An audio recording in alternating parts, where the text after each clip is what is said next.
星空眺めてはいつもため息ついてた。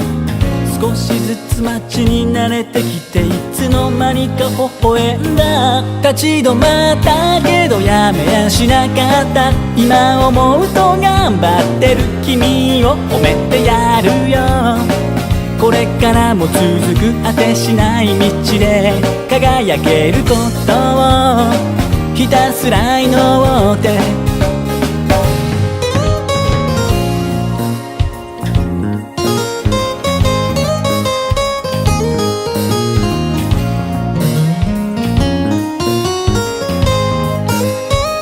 限りある命の中で一回だけでいい。耐えて食いしばって涙流せばいい。石ころにつまずいて泥んこになったって服を着替えて出直せばいい。雨が降る日もくたくた暑い日もネクタイ締めてなんとかやっている君を褒めてやるよ。つまらなくたってやりきれなくたって時だけは止まらないから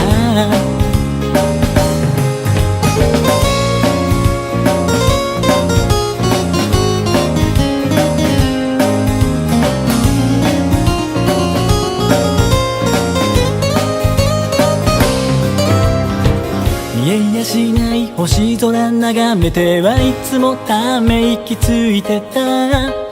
少しずつ街に慣れてきていつの間にか微笑んだ。理屈じゃない山のてっぺんへ登れないじゃなく登る勇気、それが大事。